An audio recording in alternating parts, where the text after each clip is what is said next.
Hi guys, it's a Friday night in September, and I want to have a discussion with you about power management of a layout, powering the layout, and what you use to control your trains on your layout. So I definitely want this to be a discussion. So first of all, in the comments, please let me know what you use to run your trains and how you run your power. And also, if you have any questions about my setup that I'm about to show you, please free to ask for any clarification. So when we get back with this video, I will show you what I'm using and what I have done to juice the layout. So the system that I'm using to power and control my layout is the new ESU cab control system designed for North America. As you might have noticed from my past videos, I was using NCE Power Cab. I traded that in with a fellow YouTuber. So why did I decide to go with the ESU cab control over my original NCE Power Cab?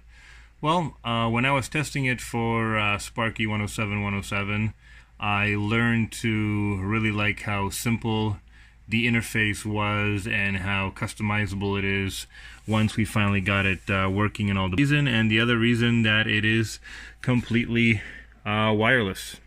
So you don't have to be tethered by a cord to the system, and you can definitely plug in GemMRI as well to it to add phones and tablets as controls as well. Also, for anybody that has seen the Proto Throttle from iOS Scale Engineering, there is a interface that you can buy from them where you can use that with this system as well.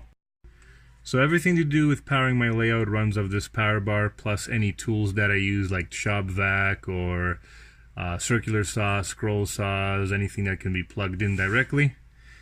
So the way the system works is it has its power supply, which is a 7 amp power supply. On top here, which you're not going to be able to see really well, it does have a limit screw. So you can set the power ampage based on if you're using N scale all the way up to garden scale layouts. So I like that about the system. Then you have the main brains and Wi-Fi box of the system. Everything is connected through that. Your bus lines go into this module. There's another attachment here for a future programming track, which I have not installed yet. That's going to be a future update to this video series. And then your third part is the throttle itself. So how I decided to mount my system to the layout is I took a 3/8 piece of plywood and mounted it vertically on the legs. Then I proceeded to mount my components with zip ties. This way I can see all the indicator lights. I have full access to the top and the front panel, as well as the power knob, regulator knob on top there. The way I mounted my control throttle is, rather than using a commercial bought throttle pocket, what I did is I made my own custom one out of MDF 1-inch board, and which was some scrap lying around, and some Homostote material, which is actually MDF in 1/8 for my backdrops and my fascias. What I also did is I ran the USB port from the module to the cradle to mount it. All you do is pick it up and take it out. So there you have the throttle. There's a nice pocket. Originally I wanted to use these two contacts for the charging. A couple of the European guys that had the ecosystem ESU for Europe and the early versions of this throttle were able to charge the system through this. However, for some reason the American cab control, the new one here, has these non-wired, so these don't work, so you have to charge your system through the micro USB.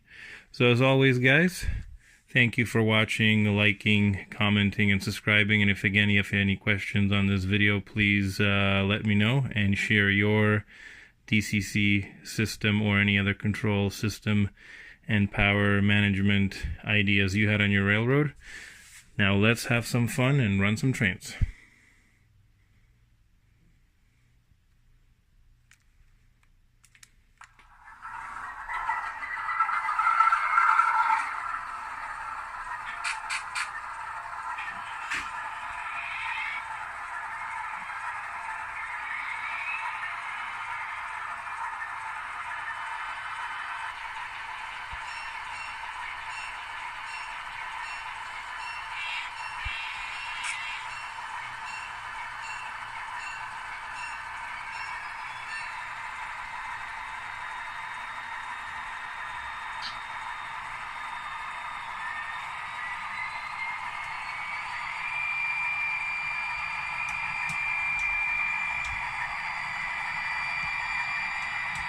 Till next video, guys.